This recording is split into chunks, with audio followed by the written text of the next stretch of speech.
Notre chiffre du jour, l'alcoolisme coûte cher à l'État, 553 millions d'euros par an. La majorité des dépenses est destinée aux traitements médicaux, des traitements souvent longs, lourds et onéreux. Un Belge sur 20 serait alcoolique.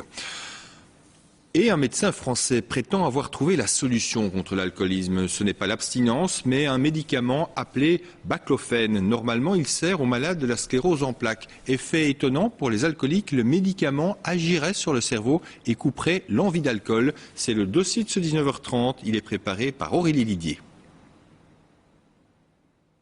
30 ans d'alcoolisme, cela marque une vie. Cette dame a perdu son travail, sa famille s'est déchirée. Elle a fait plusieurs cures, elle a pris divers médicaments, sans succès. L'envie de boire de l'alcool était toujours plus forte, jusqu'au jour où elle a découvert ce médicament. Quand le produit était bien installé dans l'organisme, c'est l'effet, c'était la guérison, c'était l'indifférence à l'alcool qui s'est déclarée un jour. Je pouvais voir une bouteille devant moi, je pouvais voir des gens boire et ça m'était complètement indifférent. Le baclofène existe depuis 50 ans.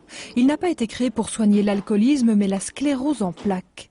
Malgré cela, étonnamment, ce médecin a décidé de le tester sur lui-même après des recherches. Il était lui aussi alcoolique depuis 30 ans. Il se dit guéri. J'ai fait une expérience, j'ai essayé pour voir, je me suis dit, est-ce que je peux rechuter?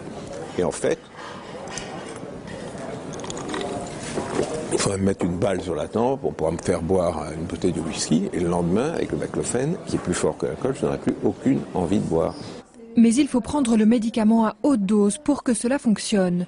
Et beaucoup de spécialistes refusent de le prescrire. Ça donne des problèmes d'effets secondaires, de sédation, de somnolence, donc d'endormissement, de vertige éventuellement, parfois d'insomnie.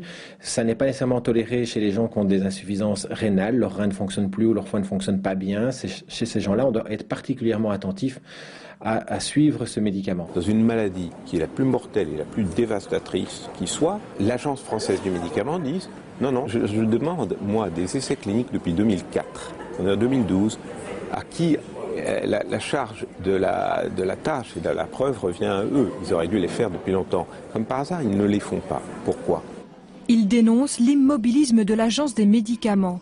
Entre-temps, des centaines de patients affirment avoir guéri avec ces pilules. Cette dame a eu des effets secondaires au début du traitement, mais elle affirme que ce n'est rien à côté des dangers de l'alcoolisme. La polémique sur ce médicament est donc loin d'être terminée.